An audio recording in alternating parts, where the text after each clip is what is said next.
me to death was when I went back to the first aid room and I was talking to the ambulance people who were there, and they had told me Randy's blood pressure was like 140 over something in there, and boom, just that quick, it dropped 30 points down to 110. And it was one of those things that I've seen a lot of matches, seen a lot of guys get beat up, and you have too, Dave, by the bunches of them. But when it's somebody who is personally involved with it, it's a little bit different. And the circumstances. And that's Randy's what I not a wrestler, for heaven's sake. I mean, and Curtis, we mentioned it during the commentary of the match. He pulled, I'm telling you, he did. We saw him.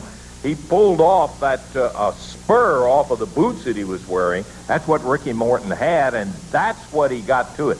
I was saying I had a theory about it. I think what it was, Rock and Roll Express, they started right here. The kids came into fruition as one of the great tag teams that we have ever seen. I mean, really, they still work as a tag team like nobody else around, hardly. But what happened? Time passed. They lost it here. They lost it there. They got the titles back and so forth. Not to say they can't go. But all of a sudden, they go against PG-13. I really look forward to that match. Got in there, had a heck of a match. But Rock and Roll with rabbit ears, they heard the way the crowd reacted to them.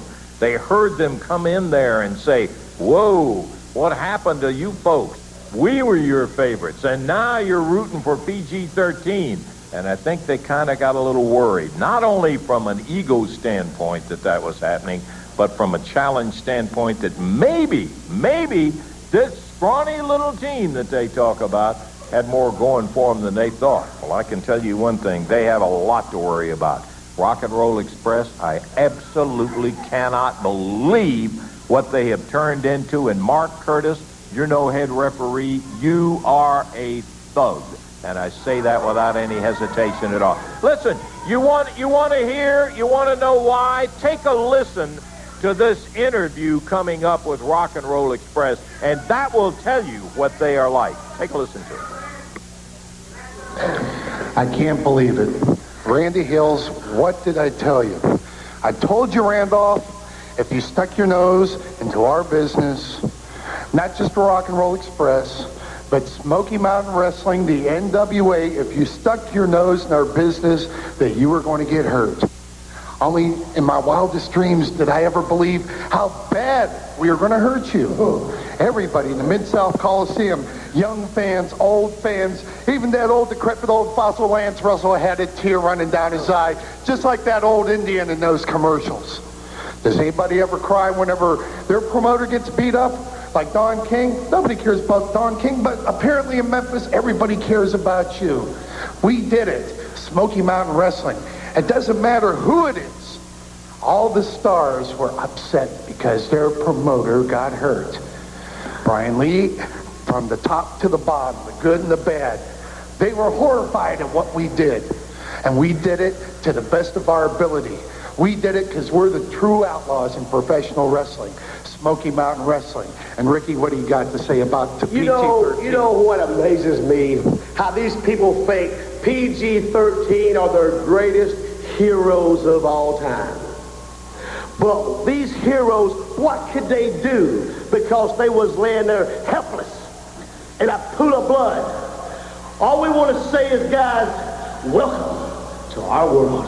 SMW. You see, guys, you was there. It took 20 or more of all the USWA wrestlers to come to the ring to get rubber and I off of PG-13 and Randy Hill.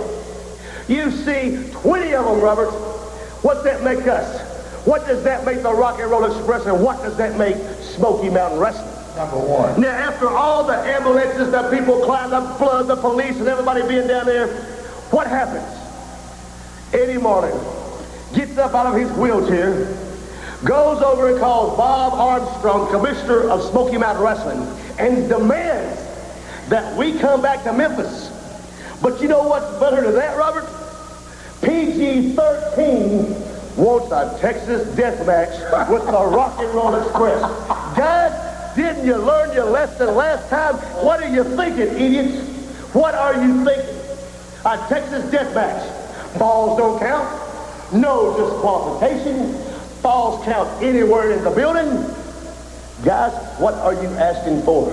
You cannot stop this match on kind of blood. You can't stop this match because you knocked the referee down. If it's one of USWA's. Of course. But guys, you understand this. If you think in your head for 1 minute that you're going to come and get revenge on the Smoky Mountain Wrestling or the Rock and Roll Express, you remember this, guys. Everybody has an opinion. And you know what our opinion is. This time, guys, you're not going to walk out. You're going to be laying in a hospital bed right beside Randy Hill. See ya.